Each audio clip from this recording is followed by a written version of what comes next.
శ్రీరామకృష్ణ కథామృతం. భక్త బృందంతో శ్రీరామకృష్ణులు. శనివారం మార్చి 11, 1882. డోలా పూర్ణిమ అంటే హోలీ పూర్ణిమ గడిచిన 7 రోజుల తరువాతి సంఘటన. రాత్రి 8 గంటల ప్రాంతంలో లోగడే నిర్ణయించుకున్నట్లు శ్రీరామకృష్ణులు కలకత్తాలోని బలరాం బోస్ ఇంటికి యతించారు. ఆయనతో పాటు రామ్, మన్మోహన్, రాకాల్ అంటే కాలాంతరంలో స్వామి బ్రహ్మానంద, నిత్యగోపాల్ తదితర భక్తులు వచ్చి ఉన్నారు. కొన్ని రోజులకు మునుపు దక్షిణేశ్వరంలో నేను కలకత్తాలోని బలరాం ఇంటికి వెళ్తాను, నువ్వు అక్కడకు రా అన్న శ్రీరామకృష్ణుల మాట ప్రకారం మా అక్కడకు వచ్చాడు. శ్రీరామకృష్ణులు భక్తులు దైవోన్మత్తులై హరినామ సంకీర్తనతో నృత్యం చేశారు. భావావస్థ నొందిన కారణంగా నిత్యగోపాలుడి వక్షం రక్తవర్ణం దాల్చింది. రాకాల్ పూర్తిగా బాహ్యస్మృతిని కోల్పోయి భావావస్థలో నేల మీద పడిపోయాడు. శ్రీరామకృష్ణులు రాకాల్ వక్షం మీద చేత్తో నిమురుతూ శాంతించు శాంతించు అంటున్నారు. రాకాల్కు భావావస్థ కలగడం ఇది 2వసారి. తన తండ్రితో అతడు కలకత్తాలో నివసించేవాడు. శ్రీరామకృష్ణుల దర్శనార్థం అప్పుడప్పుడు దక్షిణేశ్వరానికి వచ్చేవాడు. ఆ సమయంలో షాంపుకూర్లోని విద్యాసాగర్ పాఠశాలలో కొద్ది కాలం చదువుకున్నాడు. అందరూ కూర్చున్న పిదప మా శ్రీరామకృష్ణులకు ప్రణామం చేశాడు. సంకీర్తన ముగిశాక భక్తులు వసారాలో కూర్చుని ప్రసాదం స్వీకరించారు. బలరాం బోస్ వినమ్రుడై ఒక సేవకుడి మాదిరి అక్కడ నిలబడ్డాడు.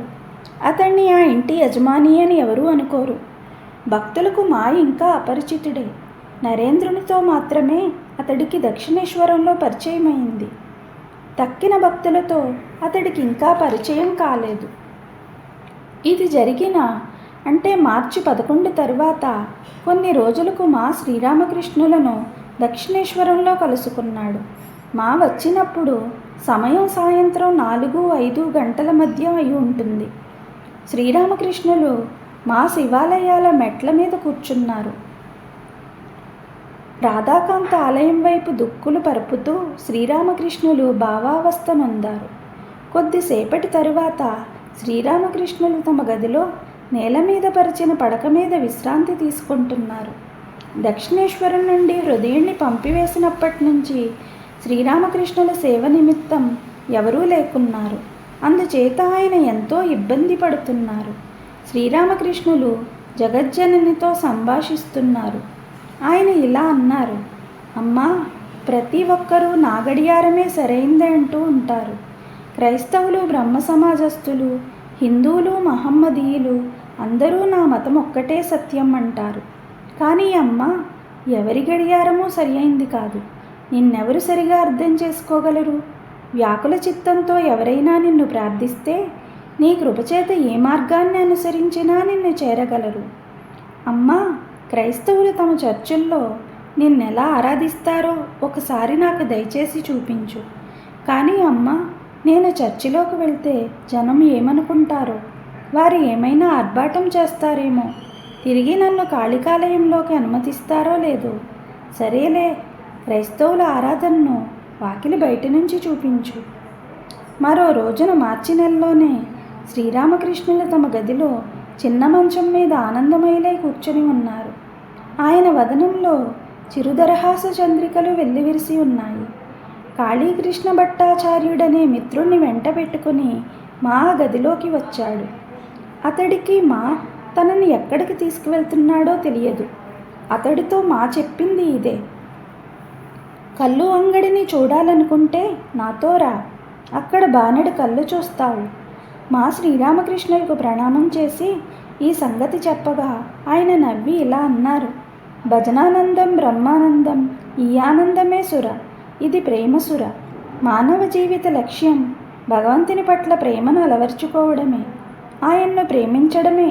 భక్తి సారం జ్ఞాన విచారణ ద్వారా భగవంతుణ్ణి తెలుసుకోవడం ఎంతో కష్టం.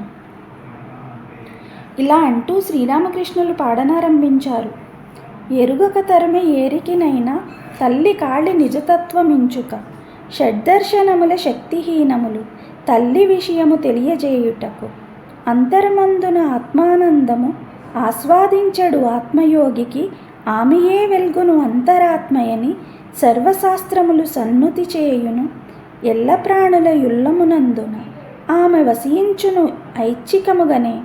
ఆమె గర్భమున అమరి ఉన్నవి అండాండంబులు బ్రహ్మాండంబులు, అంత విశాలము ఆమె గర్భము. నీవు దానిని అవలోకింతువే. మూలాధార సహస్రారముల ఆమెను యోగి ధ్యానము చేయును. ఆమె ఎట్టిదో అసలు ఎవరో శివుడు కాక మరి ఎవరు చూచెదరు? పద్మవనములో పతి సన్నిధిలో హంసతో ఆటలాడును. అమ్మ నెరుగనెవడాశించినను రవ్వ చేయును రామప్రసాదు. ఆమె నెరుగవలెననుచు తలచుట నవ్వులాట సాగరము నీదుట. మది ఎరిగినను హృది ఎరుగక అందమైన ఆ చందమామను పట్టుకొనుటకై కొట్టుకొనెడు మరుగుజ్జు వానివలే కోరుచున్నది. శ్రీరామకృష్ణులు తిరిగి ఇలా కొనసాగించారు. భగవంతుణ్ణి ప్రేమించడమే మానవ జీవిత ఉద్దేశం. బృందావనంలోని గోపగోపికలు అలకాపరులు శ్రీకృష్ణుని కోసం వ్యక్తపరిచిన ప్రేమ లాంటిది. శ్రీకృష్ణుడు మధురా నగరానికి వెళ్ళిపోయినప్పుడు గోపకులు శ్రీకృష్ణుని ఎడబాటుకు విలపిస్తూ సంచరించారు. ఇలా అంటూ శ్రీరామకృష్ణులు చూపును పైకి సారిస్తూ పాడసాగారు. లేగదూడనెత్తుకొని చెట్టుకొమ్మ పట్టుకొని ఉన్న గొల్లపిల్లవాని ఇప్పుడేను చూచినాను. అన్నరార కన్నయ్య అనుచు నాడు అరచెగాని కా అన్న అక్షరంబు కన్న నోట మాట రాదు. అన్నా ఎక్కడున్నావురా అనుచు ఆర్తితోడనేడ్వ అశ్రుపూరితంబులగుచు అతని కనులు మూతపడియే. శ్రీరామకృష్ణుల ప్రేమపూరితమైన ఈ పాటను విని మా కళ్ళు చెమ్మగిల్లాయి.